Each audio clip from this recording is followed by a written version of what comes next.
Welcome, everyone. This is the one-year anniversary of the Leaders in DEI series with Berkeley Global. And to celebrate this occasion, we have invited Vice Chancellor Dania Matos to make some remarks. Dania began her tenure as Vice Chancellor for Diversity, Equity, and Inclusion at the UC Berkeley on August 16, 2021. And she came to Berkeley from UC Merced, where she served as the inaugural Associate Chancellor and Chief Diversity Officer since 2019. Over the past decade, Matos has led equity and inclusion work through private, nonprofit, and government sectors. And she has led UC Merced's diversity efforts, where she was the inaugural Deputy Chief Officer for the College of, is also the inaugural Deputy Chief Officer, Diversity Officer for the College of William and Mary in Williamsburg. She served as the Public Defender's Office in Virginia, where she saw firsthand how the criminal justice system harmed underrepresented communities. So she brings a wealth of experience, and we're so excited to have you join us today. Welcome, Dania. Thank you so much, Jill, and such an honor to be with you on your one-year anniversary. Happy anniversary. What a celebration. And I'm so excited that Jarvis Sam is here to help us celebrate. Like so many institutions of higher ed, the murder of George Floyd in June 2020 sparked our reckoning with our enduring legacy of slavery, and as well as what we would do to combat racial justice and to fight for it. So this was part of the series that ignited one of those changes. All UC Berkeley employees were encouraged to take action, and things like our Becoming an Anti-Racist UC were born, as well as this series. UC Berkeley Extension and the Expanding Diversity and Gender Equity in Tech, or EDGE in Tech initiative, partnered to co-design a speaker series that would feature corporate leaders in diversity, equity, and inclusion so they could share their journeys and insights that they've gained while advocating for these issues in major corporations. And I'll tell you, that is such a treat, because no one gave me the path to becoming a Chief Diversity Officer. So I'm so excited to see what this is, and hopefully spark so many of you into this career that's so rewarding every day. Guests share their stories and what it means to be the head of diversity and inclusion in a large company today. We explore them in their career progression and what it's like, as well as lessons learned that they can pass on to other companies, and to all of you aspiring DEIBJ leaders, diversity, equity, inclusion, belonging, and justice. All of the events are featured on YouTube, so they are accessible, and we've already had more than 1,000 views. That is so exciting. Throughout the series, we've had a variety of speakers from companies like Kayak, OpenTable, Uber, Coursera, Siemens. I see so many that I use, T-Mobile, Walmart, Thumbtack, Zendesk, and Groupon. There's only 2 more left in 2021, this one, and including ending the year with another one, PayPal.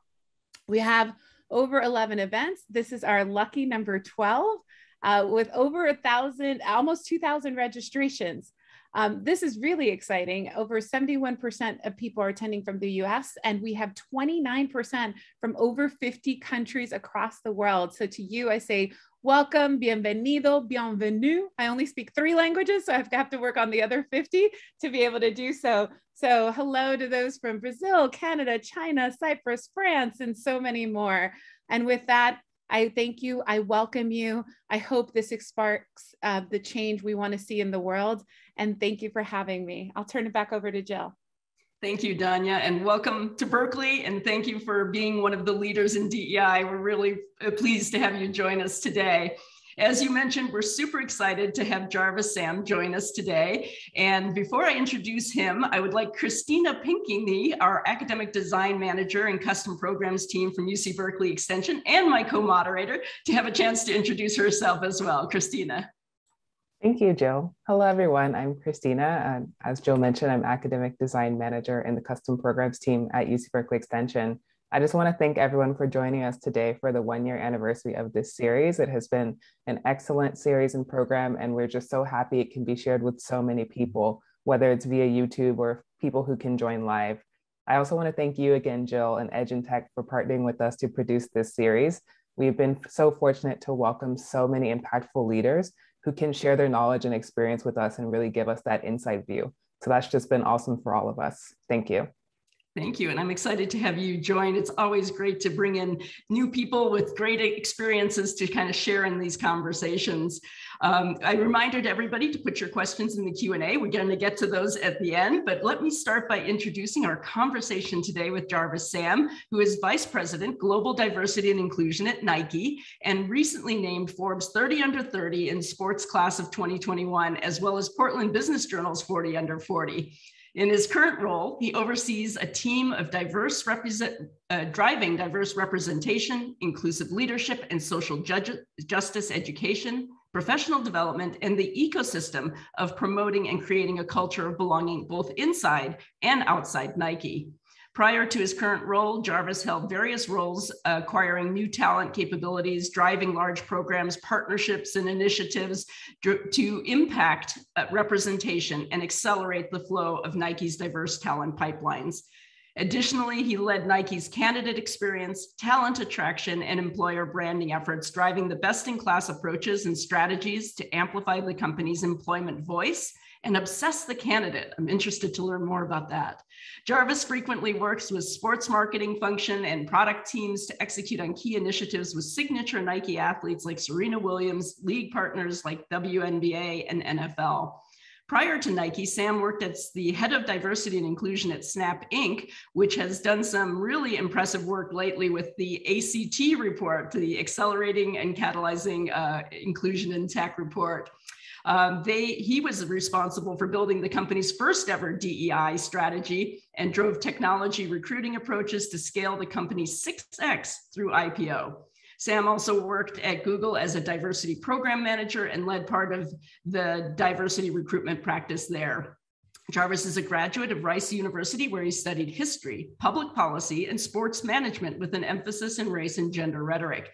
Jarvis will receive his MBA from Brown University in May 2022. In his spare time, and this is most important, Jarvis does musical theater, most recently acting as Jimmy Early in the production of Dreamgirls. He loves film, sports, karaoke, and can be seen doing a rendition of Tina Turner's greatest hits around Portland, Oregon, where he resides. Welcome, Jarvis. And, tell us your story. And in particular, when we think about Nike, that's not your standard tech company. So tell me how you got there and what does diversity and inclusion look like at Nike? Yeah, good morning, Jill and Christina. It is such a great pleasure to be connected with everyone here, and good morning, good afternoon, and good evening to the various global teammates that are joining us around the world.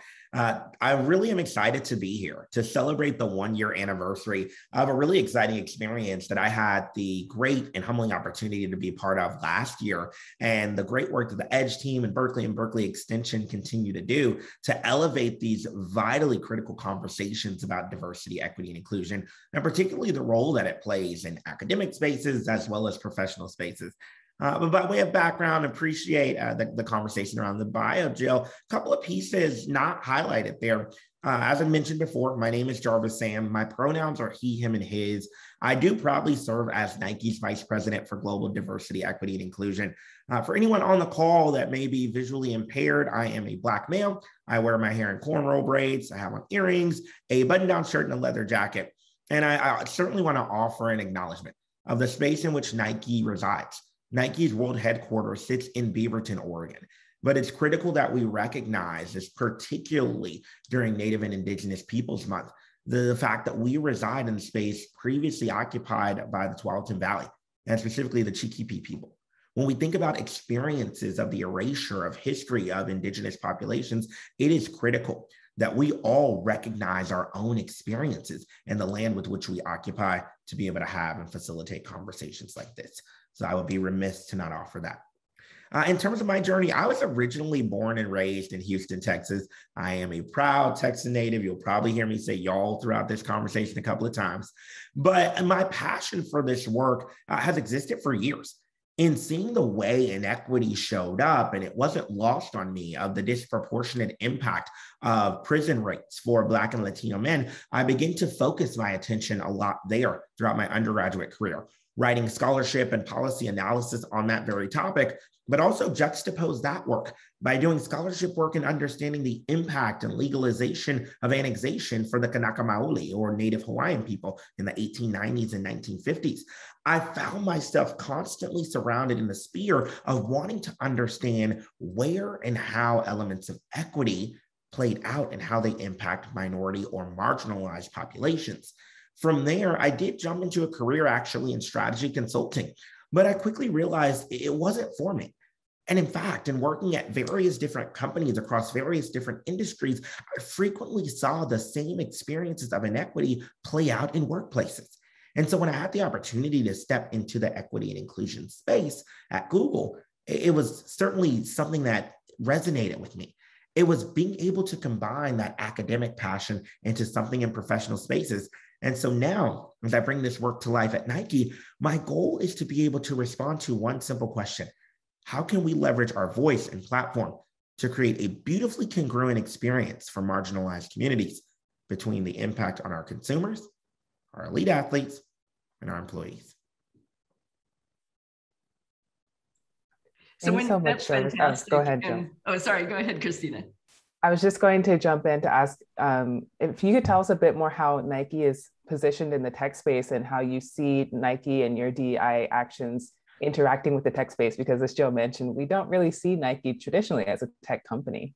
Yeah, what's really interesting, Christina, having spent nearly a decade in the technology industry, when we think about tech companies or traditional tech companies, we often view it through the lens of those that are digitally native or digitally enabled. It's the essence of my experience at Google and Snapchat.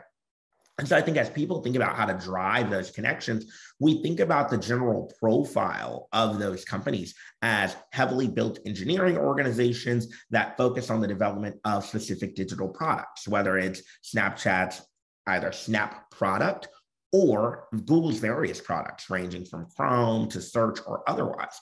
However, people don't traditionally put Nike in that same bucket. However, the advent of COVID-19, and even with work that we did years before that as part of our consumer direct offense, we have been elevating and amplifying our approach to what tech enablement looks like and driving digital engagement. Nike has an over 10,000 person global technology organization doing amazing work to amplify our various tech platforms, everything ranging from Nike Run Club to Nike Training Club, the sneakers app, which I know so many on the call use to try to acquire that high heat product, Nike.com, and so much more. These technologies build systems and platforms that help the consumer connect with Nike in a way that's truly direct. Our retail stores, of course, those serve a very powerful role in this as well. If you've been into a Nike retail store lately, you'll notice there's a ton of technology that helps drive and bring consumer experience to life in a beautifully productive way. And so I think that we're going through an effort right now of redefining what is a tech company and changing the face of what tech companies in tradition look like. Because for companies to survive the future, especially in light of efforts like inclusive supply chains, shifts to approaches to procurement, it's going to be that much more critical that we start thinking about what digital access and enablement looks like. In addition to that, we are hiring a ton of technologists. So if anyone on the call is in fields or spaces of data analytics, data science, software engineering, or otherwise, definitely make sure to check out jobs.nike.com. What role do you see Nike have in creating more role models or representation in tech through sports? Yeah, so I think for a lot of students, particularly those that are early in career, the idea of connecting where and how sport directly aligns to technology is a foundational question. For a lot of folks, we represent the essence of culture, whether it's performance culture to provide the best footwear, apparel, and equipment products to the most elite athletes in the world, to our ability to actually serve athletes through our various digital platforms. For students in undergrad, the idea of getting to work on some of the most cutting edge technology approaches at a company like Nike is beyond meaningful. And so it provides the opportunity to jump into a space or an industry that is so foundational and so impactful, and to be able to do it at a company that literally is creating the future of sport. And so whether we're doing work with historically Black colleges and universities or Hispanic serving institutions, we talk about that value proposition so much more. Behind me, these apparel products that are Nike manufactured, it's more than just the jerseys of Damian Lillard, LeBron James, or Steph Curry. It is a whole collective team that works across innovation, consumer, product, and ultimately in our digital spaces that bring it to life. And I think that value proposition is becoming far more appealing to folks that are early in career. I think that idea of blending your specific passion, your interests with your technology skills, with your career goals, and kind of growing in that area is something that, everybody really targets, right? Like, how can I bring my passion and my work experience together? How did you go from Google and Snap to Nike? What was that transition like? Yeah, Jill, I have always had a passion for sport. Early in my tenure at Rice, I was set on studying history and public policy because I knew that working in those spaces of social science and humanities, I would acquire a lot of knowledge that would help me to understand how to impact the world of business quite different. I knew early on that while I love academia, I was not set on becoming an academic, and yet I wanted to use non-traditional and some traditional academic approaches to change the way business operations work at a company. However, it was in my junior year that I found what that application could look like when I began to explore opportunities with Nike's sport management department. Through working a variety of different jobs on campus, one of the roles that I played was as a tutor to many of our student athletes. And in addition to that, I had done speech and debate for a number of years. And so as a teaching assistant for the public speaking class, I was deeply connected with a lot of our athletes. And so, they highly encouraged me to connect more with the sport management major. And after looking at the course catalog and seeing that I could complete the work over the next 2 years, I decided to take it on. And what I immediately saw, Jill, was there was no distinction or separation between all of the great topics and conversations that I had already engaged in on race and gender and human sexuality with the sports industry. And in fact, there was a huge opportunity to take those learnings and knowledge and start to build it in. Because despite incredible efforts that are being taken on by Nike, the WNBA, and so many others, elements like transphobia and homophobia continue to persist in the sports industry. And so there's an opportunity for us to create a refined and renewed approach to how we engage in these conversations. And so the transition then of going from, tech startup at the time that I joined to post-IPO company with Snapchat to Nike was one where I saw the opportunity to bring the digitally native attributes that are Snapchat to a company that is driving incredible digital transformation, and at the same time, build up on the academic profile that I had understood from sport management into the work we do here at Nike. Awesome, thank you. Could you tell us a little bit more about your mandate at Nike?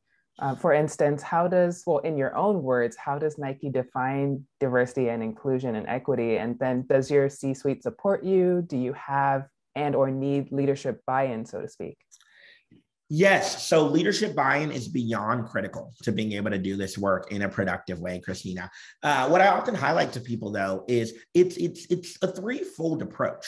The leadership buy-in represents the top-down approach. It is executive commitment that says this work matters, and we're going to commit both human capital and financial resources and investment to make sure that it actually happens. And so we also, though, need a bottoms-up approach. This is the grassroots activism that I think many companies experienced, particularly in the wake of the murder of George Floyd, May 25th, 2020. This is your employee networks, your resource group saying, these are the topics of discussion that are important to us, and this is why they matter. What's often missing, though, from that formula is the third, middle out. An individual's experience is largely impacted by their day-to-day line manager. That's where the biggest impact happens. And oftentimes that manager's experience and education of that manager is often neglected. We chose to change this experience. So our mandate is charted up against 4 key areas: representation, education, development, and community. Representation centers around how do we ensure that we have a representative focus of individuals that are coming together from a variety of different backgrounds, experiences, cultural contexts, etc. The definition of diversity. But in addition to that, we focus on education because from my perspective, Education is the critical prerequisite to driving inclusion and belonging. What I mean by education is, how do we respond to the question of how did we get here? And where was I potentially complicit in the marginalization of a community? Following the murder of George Floyd, many individuals sought resources to understand the Black experience in America and abroad.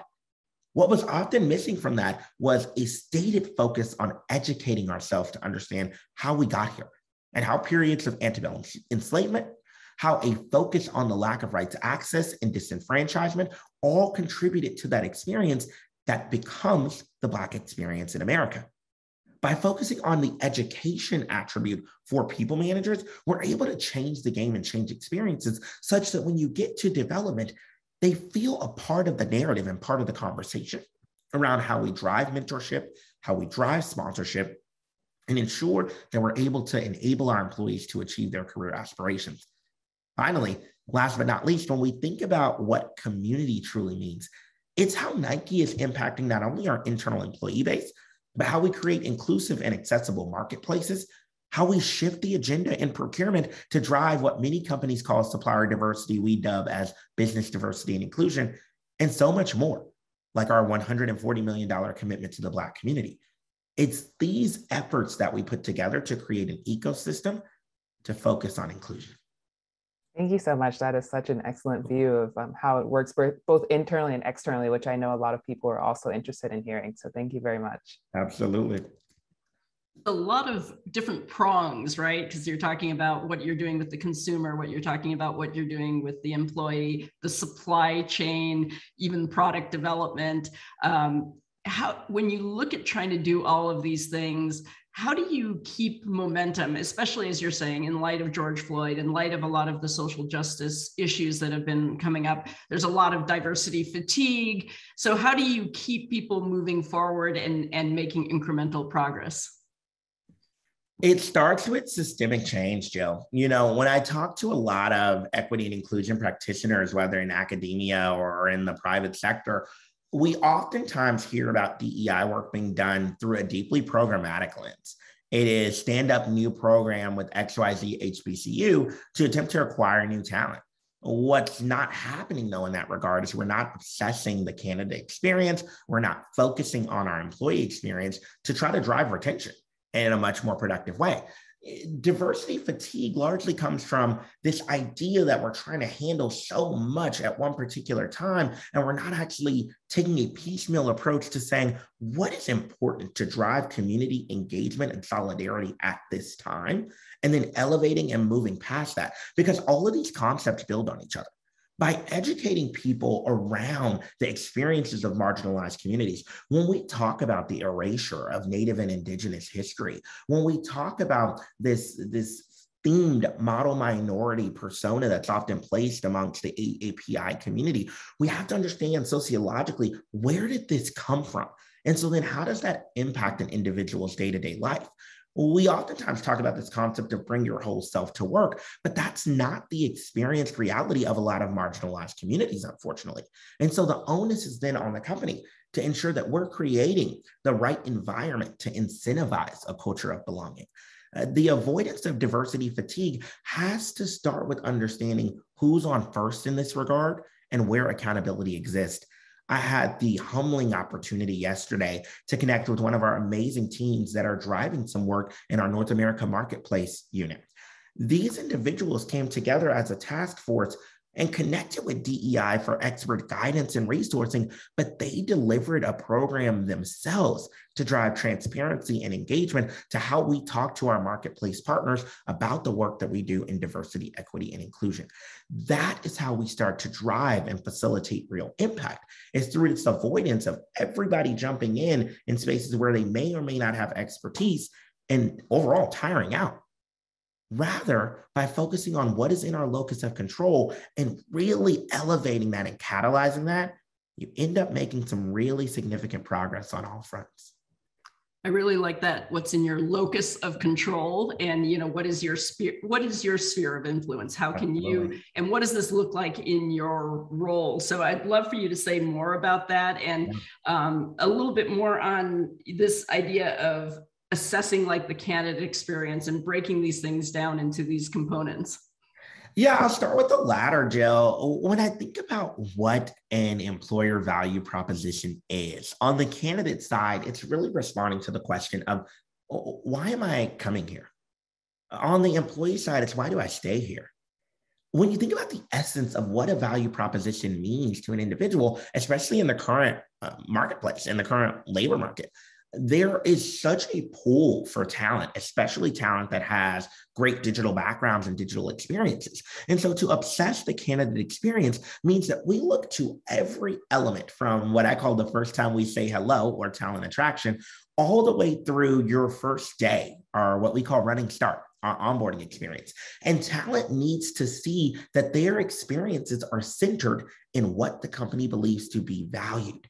And so when we talk about talent attraction, this includes everything from what we post on the Nike Instagram to the Nike LinkedIn, to how your consumer experience is, to the number of people that you're interviewing with. What does the demographic composition of the people that you're interviewing with look like? And then how do we go through a process of talking about and explaining roles-based approaches to you?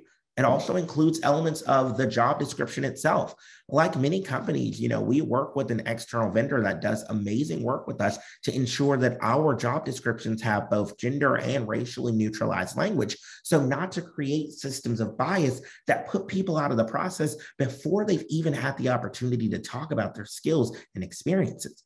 We partner closely with our talent acquisition organization to do 2 trainings a year, focused not only on diversity recruitment, but the role of the recruiter in creating a truly equitable and inclusive experience for the candidate journey.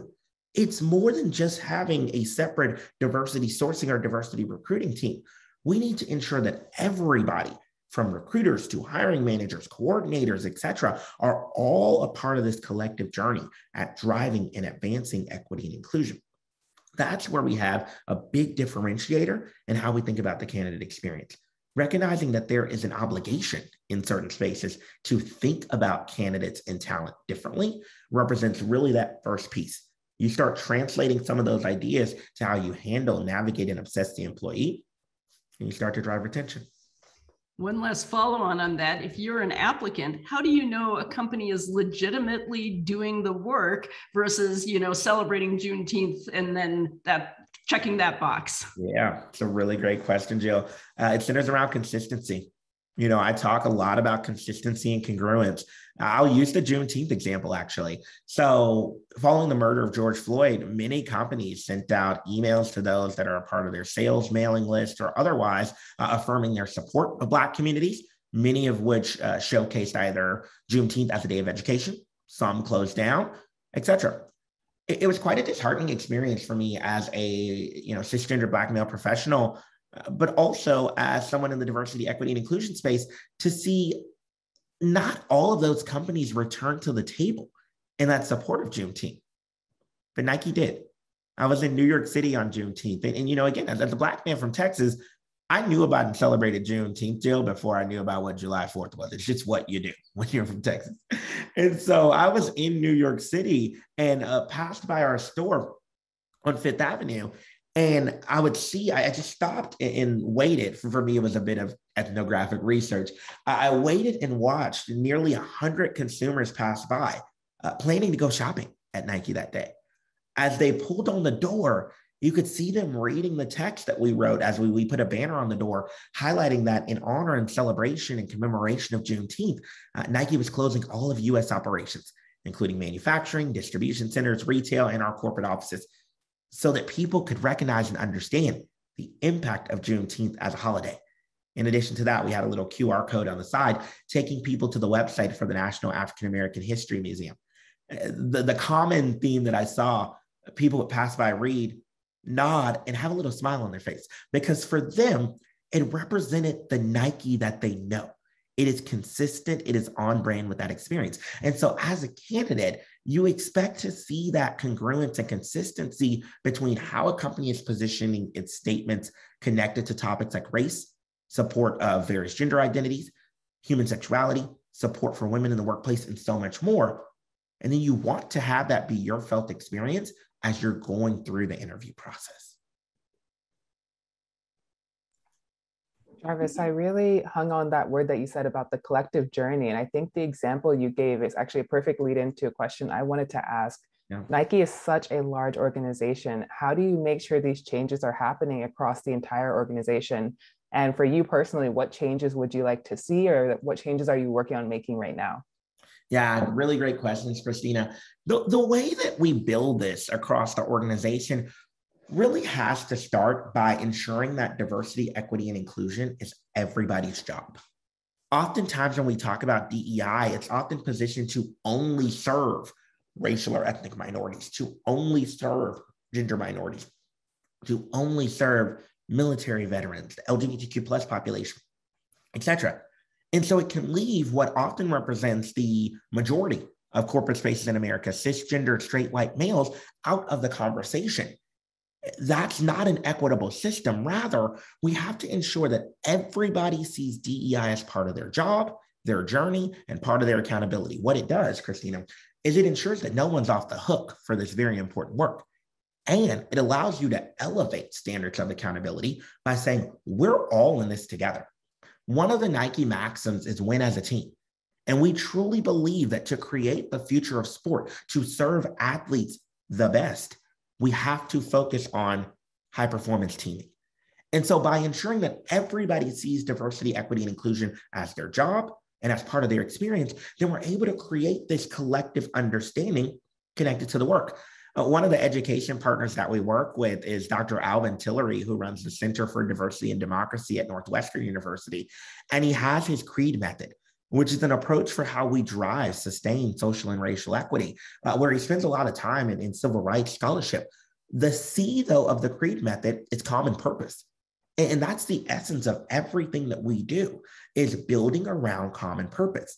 In March of this year, Christina, as we start to see heightened rhetoric around hashtag Stop Asian Hate, conversations came up the world over beyond Nike of people saying, is our advocacy in this space going to limit our support efforts surrounding the movement for Black lives? This was a very troubling experience and troubling rhetoric for me to hear, because it then positions the work that we do for marginalized communities as a zero-sum game.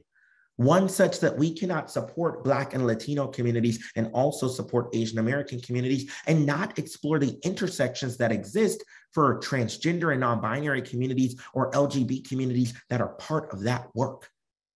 It is a perspective that we can't expand the pie, but rather have to keep cutting it until it's so small that we're not having an impact on anyone. We have to avoid that perspective and center the idea of solidarity. Solidarity means, as communities of color, as marginalized groups, we come together and say, our fight is a fight of continued experience, where absent the support of everyone, we cannot win. Oftentimes, I hear disabled communities left out of this conversation, and many of us using ableist language about our experience, and yet not recognizing the fight for the movement for Black lives is not devoid of experiences of disabled Black folks. I oftentimes see a bit of dissension between the LGBTQ plus movement and that of the movement for Black lives. To be clear, the Human Rights Campaign recently released a note just last week highlighting that the number is 44. That is the number of trans women of color that have been killed in this country in 2021 alone, the highest over the last several years. Now, the CDC called this an epidemic 3 years ago, and yet the numbers continue to rise. Solidarity is a potential solution to changing that. We just got to go for it. Thank you. I was thinking as well, you said you want to make DEI everyone's job, but when you do that, I'm sure you will eventually encounter some resistance. So when you do encounter folks who do not want to be involved, or who aren't interested in this kind of issue, supposedly, how do you respond to that? And how do you really make sure that you can kind of bring them on board? It starts with a bit of a redefining of what diversity, equity, and inclusion is, Christina, and where it sits. Like, if we continue to position DEI purely as a talent program or talent initiative, then yeah, it's easy for people to not see it as part of their job. If I am not a hiring manager, meaning I will not be acquiring talent, or I am not a people manager, meaning I am not accountable for developing or retaining talent, then I can immediately jettison approaches to diversity, equity, and inclusion as not my job. Systemic approaches, though, to DEI center it as part of the business. What's funny, Christina, a lot of firms will talk about the amazing work that Deloitte and McKinsey and Company have done to prove out the business case for DEI, and then yet not drive it, connect it to their diversity, equity, inclusion, and business operations offense. That's where we're a bit different by design. On purpose.nike.com, you can find our goals for 2025, and you'll notice a couple of things. One goal is to have a $1 billion spend commitment out of our procurement organization connected to business diversity, equity, and inclusion. This is tied directly to business operations. It is that for our procurement organization to continue to drive and be successful, we have to engage with minority suppliers. Similarly, we set some very aspirational and audacious goals, like a 45% female VP population representation, a 30% and above racial and ethnic minority perspective here in the US. Those are goals that we know are uniquely connected to how we build and drive our business. And so to answer your question directly, when you're met with resistance, point people to the business outcomes and the business rationale of diversity, equity, and inclusion, because then it becomes a very different conversation for how we hold people accountable. It's not centered around, and this is important too, but it's not centered around a deeply humanistic or social scientific approach to DEI, and rather deeply centered in the essence of business practice and the work that we do connected to business. That tends to make the resistance go away when you start to tie it to the essence of what people's role is and what their job is. Understanding, though, that folks are still on a learning journey. For sure. Thank you. Yeah. Yeah, I like the kind of built-in accountability there. It's part of your job goal. You need to get here. How are you best going to get that goal met? And here are some ways and some tools to meet that goal. As we think about like hiring, and there's been a lot of changes that has happened to hiring. So I'm curious your thoughts about the use of artificial intelligence and algorithms in choosing your candidates. The role of like sustainability and climate, does that play a role in hiring? Because a lot of the Gen Z folks are very concerned about the climate, and remote work. Because of COVID, it's become kind of an expectation from employees that this is something that would be available. How is that changing your recruiting and hiring processes and how you think about these policies in the company? Jill, now you're getting me super excited about this work. I did a panel about 3 weeks ago with Noel Kinder, who is the Chief Sustainability Officer for Nike and a good friend of mine. And one of the pieces that we were discussing, the work that we do in diversity, equity, and inclusion cannot start or stop with talent. It cannot start or stop with, quote, business operations. There is a unique link between how we are having discussions around climate change and the impact on minority communities. Take, for example, the research and literature that is featured out in the ether right now that highlights that a 2-degree increase in the planet's temperature results in a over 40% greater likelihood that Black communities, especially Black children, will get asthma. A 4-degree warming of the planet, an over 56% greater likelihood. The stats speak for themselves. Climate justice and the fight against impending climate change is uniquely an issue of equity because of the spaces and places where in marginalized communities, and specifically Black communities, Latino communities, and Native and Indigenous populations work, puts them at a greater risk of impact. Anybody working in agricultural spaces, particularly throughout Central America, have a really high potential impact of what will happen as global warming continues to persist. But when we think about it from the lens or vantage point of Nike, a company that's centered around sport, in March, the Winter Olympics are going to be happening in Beijing. The Winter Olympics will look dramatically different in the next 8, 12, and 16 years if we do not control the effects of global warming. What I mean by that, we will only be able to hold the Winter Olympics in certain geographies where enough snow is actually produced so that signature events like snowboarding, for example, are still able to happen in outdoor spaces.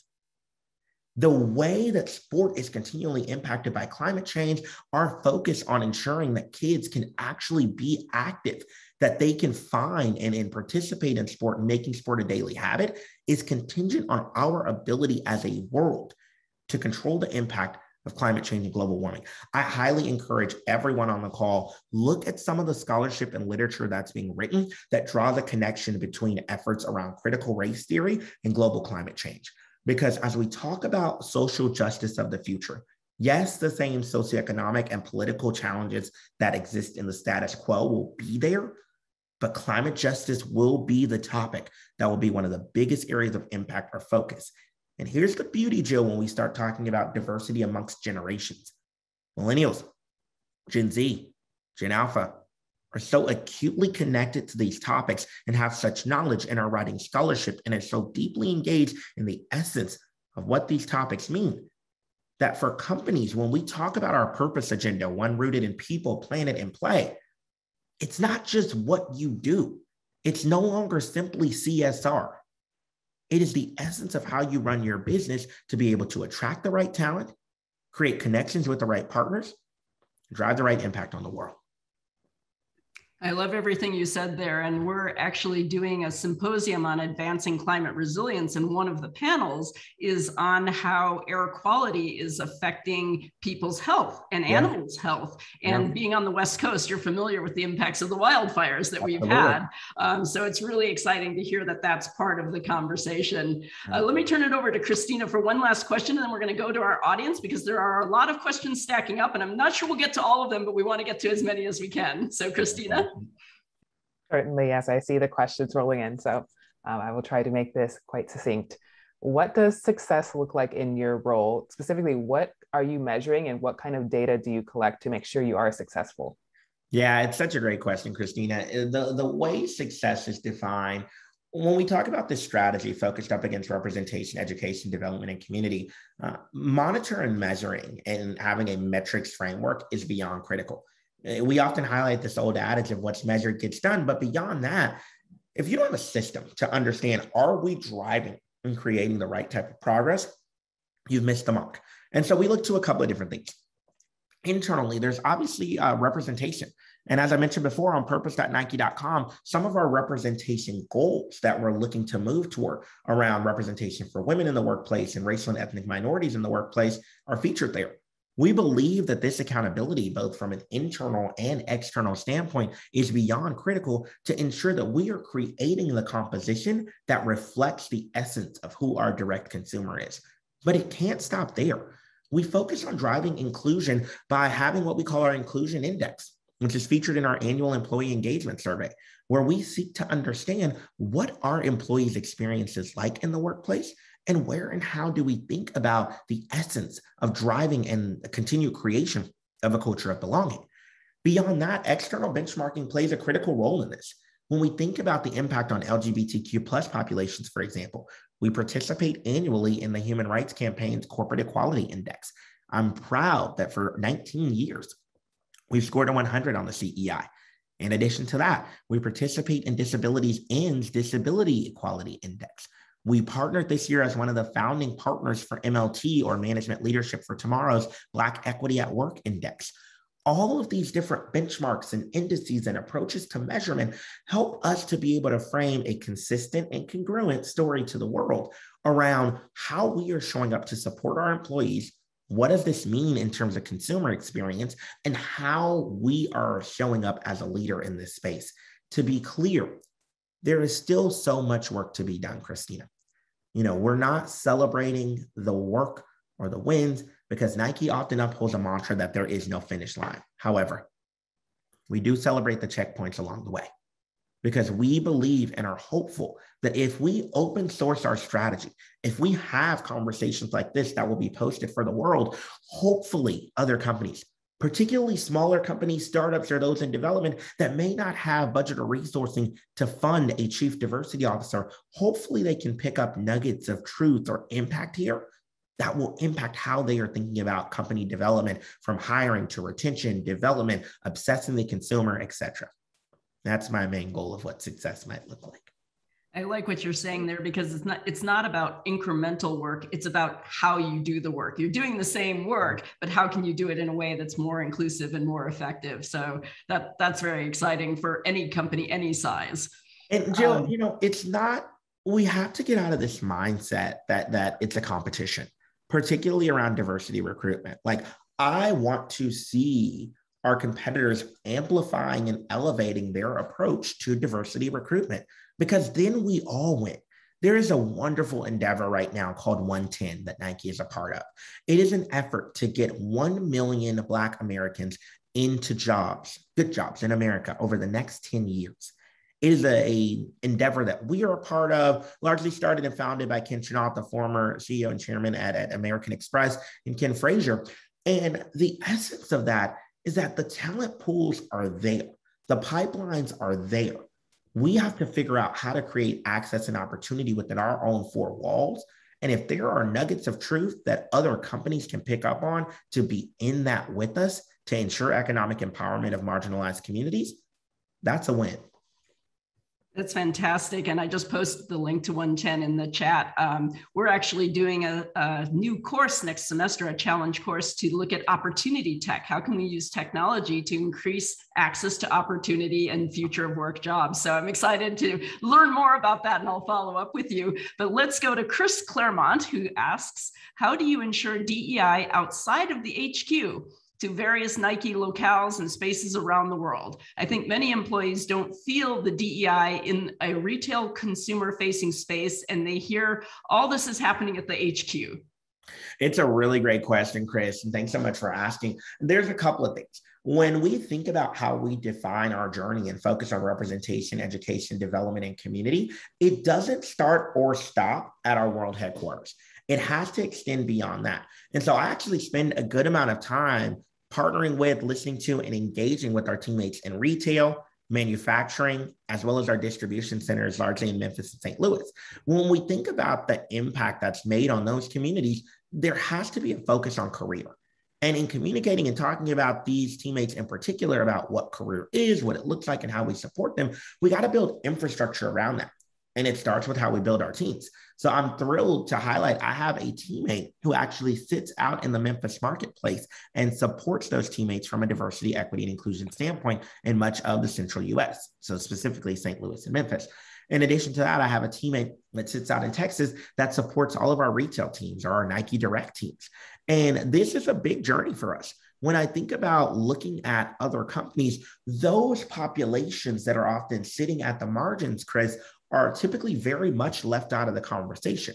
We have to start recentering their experiences beyond just this focus on corporate to ensure that all teammates have an equitable access and engagement with what we are seeking to build and how we're positioning it.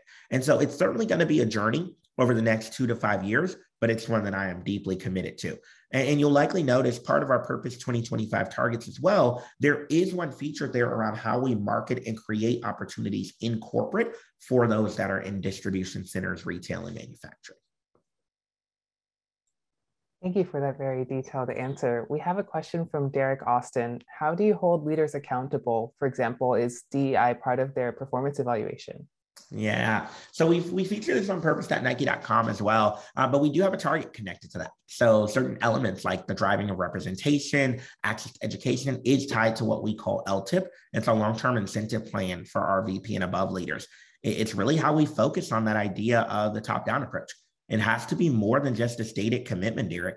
We have to ensure that people are actually performing through the work. You know, where many companies position education opportunities following work around racial and social equity, that ultimately was a 1 or 2 hour session that leaders sat through, checked the box, and moved on. We put our leaders through an intensive.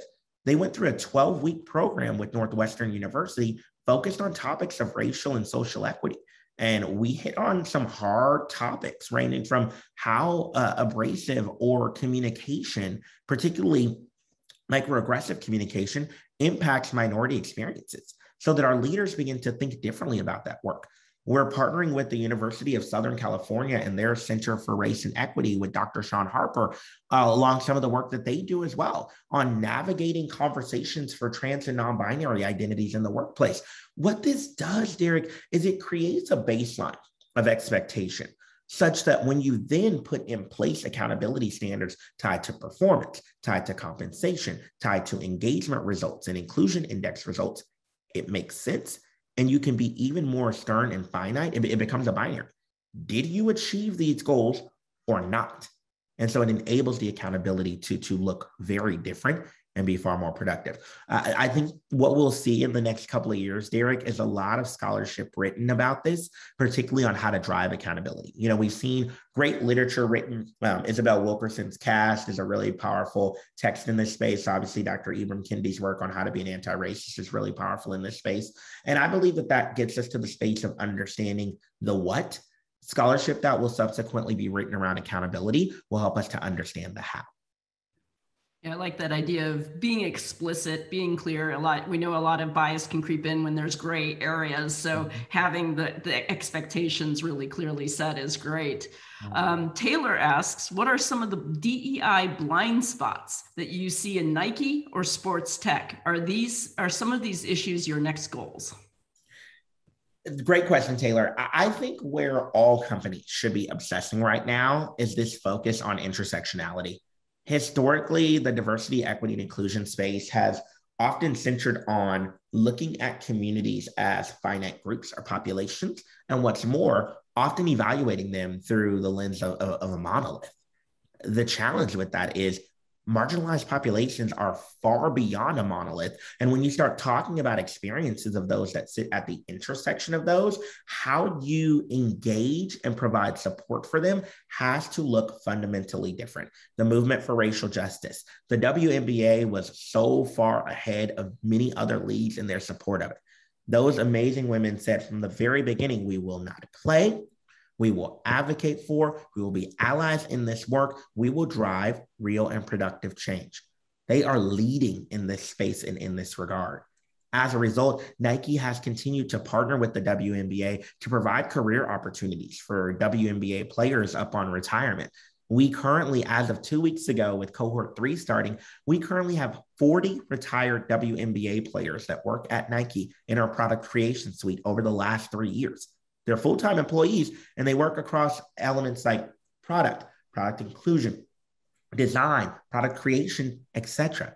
And so as we think about the biggest area that's going to be a watch out for us, Taylor, it's going to be ensuring that we're focusing on intersectionality, because we can't simply put opportunities in place to support Black communities because it will inevitably bias in favor of Black men. We have to focus on experiences of Black women and understanding what does that intersectional experience truly mean for her, and how do we build strategic approaches to ensure that she is elevated and amplified, and that her voice is not only positioned through this lens of a seat at the table, but rather a voice in the conversation that is connected to making real and apparent impact. I really like your comments there, and especially in light of the Olympics and women wearing bike shorts or not wearing bike shorts. Yeah. Like these type of things, we have to challenge the criteria, we have to challenge the expectations, and why were the rules set that way? Maybe the rules don't need to be set that way. Yeah. You've given us many, many examples of Nike's kind of outward-facing actions that they're taking to make sure that they're being equitable and expanding equitability in the space. Could you give advice, a question from Tyrone Quarterman, for those who work in this space and have been tasked with this challenge of changing the public perception around a company that might not have been as active in the space, but wants to do better? Could you give some advice? I love this question, Tyrone. And I'll take us to a little bit of the literature and scholarship around equity. The advent of equity as juxtaposed by the philosophy of equality is one that centers basically on 2 key principles, where equality argues that we're going to provide the same resources and focus and experiences and access to everybody in the exact same way, failing to give due consideration to the fact that we're all from different starting points. Equity centers itself around that. However, the second piece that people leave out of conversation around the philosophy of equity is that to truly build an equitable environment requires that we highlight where we may have been complicit in the marginalization of communities.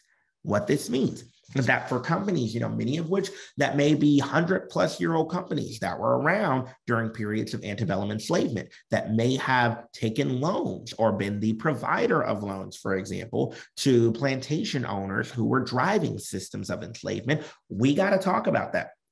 We have to highlight where we were complicit in the marginalization of Black populations for years. And then what does that mean in terms of our advanced efforts to rethink and redefine how we advocate for, support, and drive allyship in this space. What's often missing as companies try to rewrite their narratives is an avoidance of talking about the issue. There are many companies, for example, that have historically released a variety of statements that many would highlight are homophobic or transphobic. We have to talk about that. Talk about the damage and impact that has been created on the community, and then let's have a discussion for how we're bringing the community in to drive and facilitate education authentically, and then get to how we're giving money from a philanthropic perspective. Where many companies move to, Tyrone, to try to fix the agenda is simply gift giving, money giving. The challenge with that is, especially in an area where it may have been elements of cultural appropriation or even culture vulturing, it looks like hush money. And so we have to be really conscious of that. We overcome that by highlighting the wrong in our actions, bringing the community as part of the conversation, because that builds upon authenticity. As a cisgendered Black man, when I am having conversations or building strategic approaches to support individuals with trans and non-binary identities, I bring those individuals to the table. That way, I am not entering with a biased perspective where my, quote, power and privilege is creating a space that speaks for them or on their behalf. Rather, bring them into the conversation and then start to figure out who are the best organizations that I should be hiring from. Who are the best organizations that I should be providing philanthropic support to? Who are the best organizations that I will be contributing to personally? Building on that, Suki Sandhu says, thank you, Jarvis, for including Indigenous and Asian American communities in the Nike DEI conversation. Too often these stakeholders are left out of the conversation. Could you explain particular measures with the Indigenous people, their empowerment, and with the Asian community around, in the context of anti-Asian hate? There's a lack of Indigenous and Asian Americans in the sporting industry, in the DEI space. How is Nike being a voice? Suki, thank you so much for this question. I'll tell you a little bit of a personal experience. Anyone that's connected with me on LinkedIn, you probably saw it featured there as well. But I had the opportunity about 2 weeks ago at the front of Nike's world headquarters. We have a ton of flags that are featured there, which are namely countries where Nike has done or is doing business. Every November, though, in honor and celebration of Indigenous Peoples Month, we remove a couple of the flags and elevate 20 plus flags that represent Native and Indigenous tribes. I had the humbling opportunity to raise the flag of the Kanaka Maoli, or that of Native Hawaiian people. But we had flags raised from various different tribes, from the Lakota to the Dakota. But Nike's been in this work for a number of years. One of my good friends is Sam McCracken, the GM of N7. N7 is a footwear, apparel, and equipment product that Nike has worked on for a number of years under the stewardship of Sam to bring to life the voice of Native and Indigenous populations through what we do at Nike.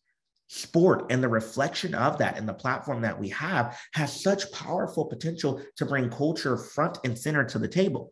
We do the same with the Black community through our BHM product, with LGBTQ communities, with our Pride product, with a variety of different product suites, including our LHM or Mi Familia product during Latino Heritage Month. For us, talking about experiences of Indigenous communities has to be nascent for what we do. Let's be clear. We are all on Native land. Specifically, though, at Nike, we have identified where tribal governance actually exists to where the land with which our world headquarters is placed upon. Suki, that comes with a big accountability, where we have to not only talk about, but to, and celebrate and advocate for this community on an ongoing basis. And that means focusing recruitment efforts. It means celebrating and supporting activities like the Indian Athletic Hall of Fame, which we supported in Missoula, Montana just a couple of weeks ago, and so much more. Amplifying the voice of this community helps us to ensure that all boats rise along the way, so that we're driving solidarity in a productive way. Speaking about the Asian American and Pacific Islander community, we have to start that conversation, Suki, by first of all, separating the community. We cannot talk about Asian American populations as a monolith anymore, because the experiences of those of South Asia is different than those from Southeast Asia, is different from those in East Asia, and everything in between. In addition to that, there are intersections of minority experiences. Take one of our Nike athletes, famed tennis player Naomi Osaka. who has both Haitian background and Japanese experiences. Naomi's experience in Japan is quite different than that of, quite frankly, anyone else. And so we center perspectives of Asian American identities because for far too often, these identities are left out of the conversation. We elevate this perspective of the model minority, which leads us to believe that because representation is there, we've done our job. Rather, if we don't focus on ensuring that these populations are included and celebrated, we end up with issues like we saw early this spring, where without the proper coverage, engagement, and allyship, we're in a perpetual cycle of #StopAsianHate. I firmly believe that we can shift this by focusing on the experiences of these various different communities. But what we got to do is make sure that we are not picking at each other unnecessarily. If we cannot stand by and support each other as allies and advocates, the entire plot line is destroyed. We seek to do this by creating a platform through our product and our brand marketing to bring to life these voices. But the human component means that each and every one of us has to be part of that journey to elevate and amplify experiences of others. So I really appreciate that question, Suki. Well, thanks so much. Just to finally round it out for you yourself, how do you make sure you're taking care of yourself as you're doing this work and engaging with such complex issues? Yes, mental health and a focus on mental health awareness is beyond critical. I think that the population that so many forgot about as we navigated the pandemic, as we navigated what some called one of the most heightened moments of experiences with racial and social equity, is the DEI practitioner. Folks have been on the front lines in navigating these rather complex conversations, advocating for racial and social equity, advocating for understanding the intersections of that experience, and so much more. But specifically for those of us that are also part of racial and ethnic minority groups, we're being impacted personally and professionally. And at times we have to compartmentalize those efforts and turn off one element of it so that we can be there to support others. I have focused so heavily on mental health the last several months and in over a year to rethink what this approach looks like. So I meditate every morning. I meditate in the evening, focusing on reflections of what is important. What is, to returning to that phrase, within my locus of control, but also what do I want to build? It is critical that we all find and take time and space for self. I've often heard narratives, Christina, about the impact of COVID-19 on families and what schooling looks like and parents having to be both professionals and teachers. The conversation that I think is often left out, though, is the role of people that live alone, people that have been navigating the pandemic as what I call a solo practitioner. The impact of isolation, particularly for those extroverts like me, it's tough. And it's in an environment where conversations like depression and anxiety aren't top of mind. You know, we launched what we call an I Speak campaign with our Ability Network, where we focus on elements of experiences with disability that have impacted you. And so you say, I speak, and what that is. And it can be experiences being a caregiver and supporting family members around you. And so I often say, you know, I speak depression, I speak anxiety because I have seen family members directly impacted by that. And so I focus so heavily on centering my own mental health. And when it's time to take a break and when it's time to drive rest and recovery, that becomes priority. And I highly encourage everyone else to take full advantage of that as well.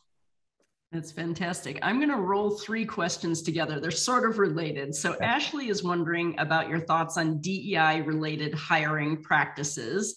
And Derek is wondering, what are some of the, highlighting some of the ongoing metrics that measure success or failure? And I think perhaps synthesizing it best, Gadis asks, can you speak more about how do you assess DEI metrics that impact systemic level change? How do you know it's working?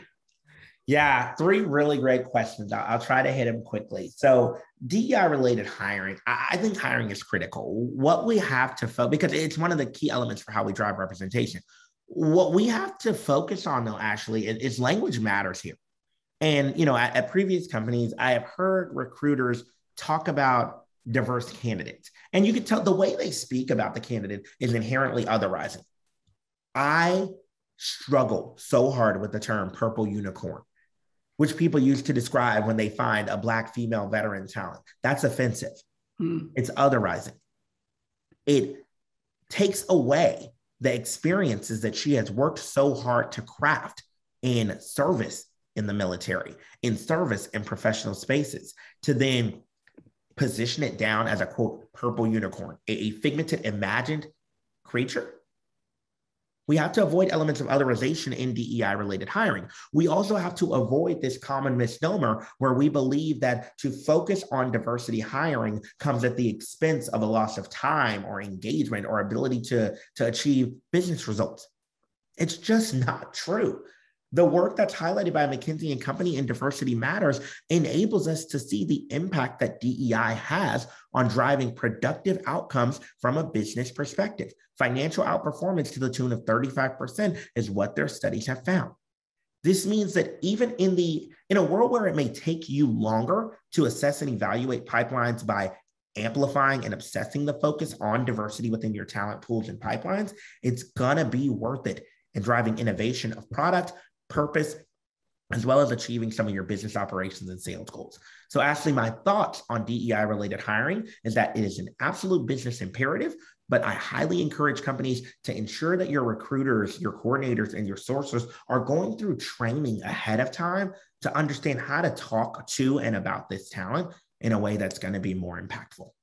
On the metrics related question, I talked about a couple of the metrics that we use and evaluate previously, but when we talk about the driving of real systemic change, we got to identify what are the systemic problems that we're actually looking to overcome. One of which may be the barrier to entry, for example, that's created in corporate spaces for Black or Latino talent.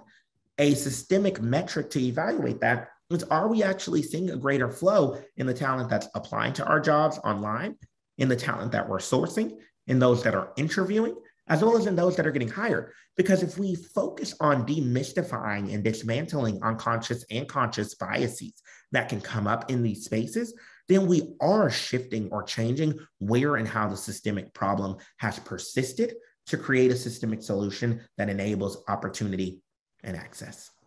I love that. And, you know, the whole idea of the unicorn job description is one of the things that has to go away, where you think you can find somebody who has all these 25 credentials and experiences and years of experience. I see people saying you need, 10 years of experience in cybersecurity when the technology is changing so rapidly. Like the last 2 years are all that matter, right? So yeah, I'm glad to hear that. Well, let me turn it over to Christina. I think we got time for one more question and then we'll wrap up.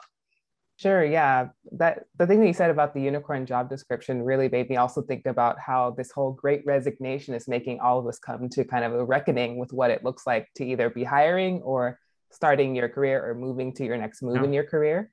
So Jarvis, could you give some recommendations actually to someone who wants to start a career in DEI right now? It's from Anonymous, unfortunately, but again, we'd all love to hear your thoughts on that. I was really hoping we would get to this question. I've seen a lot of impact, and I get this question quite often these days, Christina, and I provide two answers. Here's the first. I think that a lot of people want to jump into the DEI space because of the real impact that you can make on companies and organizations, especially right now. People enter from the perspective of passion and purpose, and it's beyond critical, and I value and celebrate that. However, I highlight to people, if the rationale that I highlighted at the top of the call is true, that diversity, equity, and inclusion is everybody's job, could you also demonstrate practitionership, if not expertise, practitionership in the DEI space through your own role? I truly think that's possible. I think a vice president of procurement at an organization, a procurement manager at an organization, a software engineering manager at an organization can drive DEI in ways, quite frankly, that I can do a lot from the space of expertise, but they're the ones hiring the future engineers of the company at scale and in mass populations. They arguably have an even greater locus of control than even myself on how to impact concepts like representation. And so that's the first answer, is really figure out, are you trying to go into a space of scholarship and expertise in DEI? Or do you simply want to be a part of the work and support it because of the passion and purpose? Because that can certainly be done in another space or field of your business, and in fact, be quite powerful. Second, if you are actually interested in exploring it from the perspective of expertise, I tell people, study a couple of the books that I highlighted earlier. I love Caste by Isabel Wilkerson, How to Be an Anti-Racist by Dr. Ibram Kendi, any of the scholarship or work by Dr. Randall Kennedy from Harvard University. Of course, the text on Intersectionality by Kimberly Crenshaw are really great starting points to get the academic foundation. I believe that diversity, equity, and inclusion, similar to other fields of expertise, whether it's degree programs like an MBA, a JD for attorneys, an MD for doctors, so on and so forth, I believe that real expertise and practitionership in DEI has to come with an understanding of foundational sociology and psychology, as well as humanities-focused work, anthropology and history in particular, because it gives you the factual history and the account through both primary and secondary resources and sources to understand why we do the work that we do. It goes beyond the idea of just hiring an Asian American woman to the company. Understand that her experiences in the workplace and where and how she shows up, particularly depending on her own experience or familial background, may be directly impacted by sociocultural or historical traditions like Chinese exclusion or Japanese exclusion in this country for many years before. It may have to do with this establishment of model minority rhetoric, where she feels obligated to act a certain way or silence her voice accordingly. Knowing those details helps us to build strategies that will last for a long time, but also that are foundational and fundamental to the human experience in your companies. Yeah, I read How to Be Anti-Racist and also Caste. So I agree with you 100% that you really need that foundational knowledge that I honestly did not learn in school. So I recommend those books so much. And I think a lot of people would be surprised by what they learn about our own history and how it's been kind of taught to us. So it's very, very important. Thank you. We have just a few more minutes, so I want to give you a chance, Jarvis, to wrap up with any comments or topics that maybe you didn't have a chance to address, and final thoughts. We have, of course, in our audience, students, we have DEI leaders and practitioners who are already in the field. We've got individual contributors and company, startup and tech people. So what would be your thoughts you'd like to leave them with? Yeah, I want to thank you all for joining me on this journey. The topic of diversity, equity, and inclusion, I never saw myself 10 years ago being a DEI practitioner, sitting in forums like this and then talking about how that expertise has been developed or built. And so just know that the path for your engagement to this work and practice, it starts with you consuming media differently, reading differently, food consumption and engagement in the culture of others differently. What I'll leave you with is remember, I've built a model that focuses on how we do this effectively. It starts with education, taking the time to learn different approaches so that you can support communities in a way where you are a tried and true advocate and ally. It then goes to understanding. This is where we actually take the time to start to build and draw those connections, responding to the core question, how did we get here and what role did I play? Then it centers on empathy, not sympathy. Sympathy is, I feel sorry for that person. Thoughts and prayers. I hope their experience improves. Empathy, rather, is where we actually take a moment to say, what is the macro outcome of this experience? Microaggressive behavior is rooted in fear. It's rooted in separation. It's rooted in dichotomy of experiences or approach. Understand, what do those experiences feel like? That's how we drive empathic leadership. And then from there, action and advocacy. So education, understanding, empathy, and action.